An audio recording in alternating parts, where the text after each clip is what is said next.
पत्नी को अब बकायदा सुप्रीम कोर्ट की गाइडलाइंस की वजह से 2 लाख से लेकर 10 लाख तक का जुर्माना देना पड़ेगा झूठे 490 के केसेस करने पर।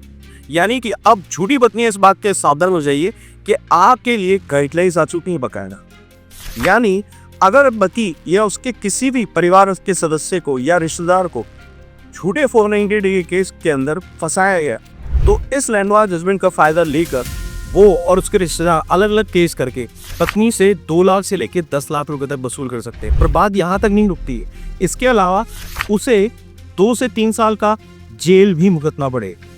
क्या ऐसा संभव है? ये लैंडमार्क जजमेंट आपको आज बताएगा। इसीलिए दोस्तों हम कहते हैं कि एजुकेटेड हो जाइए, और एजुकेटेड होने के लिए हम जर्नल्स के थ्रू अपने कोर्सेज चलाते हैं और इनके अंदर जिस तरह का नॉलेज हम देते हैं उससे सिर्फ लीगल रेमेडीज निकल कर आती हैं और लीगली स्ट्रॉन्ग रेमेडीज होती हैं।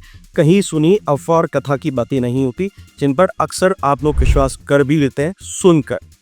हम यहाँ पर आपको देखना सिखाते हैं कि कानून क्या कहता है। इसी तरह से काफ़ी लोग जो अपने इस तरह की कोर्सेज ज्वाइन करके अपने केसेस के अंदर ज़बरदस्त परफॉर्मेंस दे रहे हैं, केसेस में काफ़ी कुछ जीत चुके हैं, जीत के बाहर आ चुके हैं। क्या आप भी उनकी तरह इस कोर्स का जर्नल का हिस्सा होना चाहते हो? दिए गए व्हाट्सएप नंबर पर डिटेल लेके ज्वाइन कर सकते हैं। आप इस किसी कानूनी समस्या में समाधान चाहते हैं तो फिर यहाँ पर अपॉइंटमेंट बुक कराइए और उसके बाद आपसे बात होगी। ये केस ऐसे था कि बकायदा ट्रायल कोर्ट के अंदर 490 डे पत्नी ने झूठा दायर करके एफआईआर के थ्रू लड़ रही थी। पति उसे क्वैश कराने तेलंगाना हाईकोर्ट तक पहुंचाता है। वहां पर तेलंगाना हाईकोर्ट को सारे फैक्ट्स और फिगर्स बताए जाते हैं। स्पेशली उनकी तरफ से जो रिश्तेदार होते हैं वो कहते हैं कि सर पत्नी जो है वो पति को या उसके घर वालों को बड़ा प्रॉब्लम नहीं है हमें, और हमारा कोई लेना देना नहीं है, हमारे खिलाफ कोई शिकायत नहीं है, बस नाम लिखवा दिया गया है और कोई भी फैक्ट और फिगर नहीं दिया गया है। तो फिर हम ये केस क्यों होते? तो फिर यहाँ पर पति के रिश्तेदार वहाँ पर 482 की गुहार लगाते हैं। तेलंगाना हाईकोर्ट कहता है कि नहीं साहब, केस में आपका नाम है, ये सफिशिएंट है और इसी रीजनिंग पर हम ये केस क्वैश नहीं कर सकते। आप ट्रायल कोर्ट में जाइए, कोई सबूत होगा दिखाइए, ट्रायल फेस कीजिए, उसके बाद देखा जाएगा। पर उन्हें सब्र नहीं आया।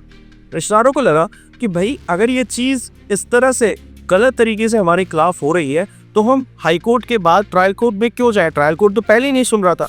तो वो चले जाते हैं हमारे लिए सुप्रीम कोर्ट की पास। जब सुप्रीम कोर्ट इस पूरे ऑब्जर्वेशन को लेता है तो उन्हें लगता है गड़बड़ जबरदस्त, और इसके लिए अब बाकायदा स्ट्रॉन्ग जो गाइडलाइंस है वो देनी पड़ेगी। और क्योंकि बीएनएसएस के अंदर ये प्रावधान कर भी दिए गए, इस वजह से माननीय सुप्रीम कोर्ट यहाँ पर एक पूरा स्ट्रॉन्ग लैंडमार्क जजमेंट बनाते हैं और वो ये कहते हैं कि किसी भी तरह से पत्नी ने अगर झूठा इम्प्लीकेशन किया है, रिश्तेदारों को इन्वॉल्वमेंट डाला गया है इस तरह के झूठे केस के अंदर जो कि 498 है ऑफिसर रिलेटेड है, जबकि उनका कोई दोष वो साबित नहीं कर पा रही है, कोई एविडेंस उनके खिलाफ नहीं दे रही है, तो पति और उसकी माँ के खिलाफ तो हमें कुछ सफिशिएंट एविडेंसेस दिख रहे हैं, पर यहाँ पर रिश्तेदारों के खिलाफ नहीं दिख रहे हैं, तो उनके खिलाफ ये केस नहीं चलाया जी। मगर साथ में बीएनएसएस का हवाला देते हुए माननीय सुप्रीम कोर्ट ने कहा कि अब पत्नी पे 2 लाख रुपए का जुर्माना लगाया जाना जरूरी है और इस तरह के झूठे केसेस को रोकना भी जरूरी है। तो फिर आपको इस जजमेंट का अपने झूठे 490 डे में फायदा उठाना चाहिए।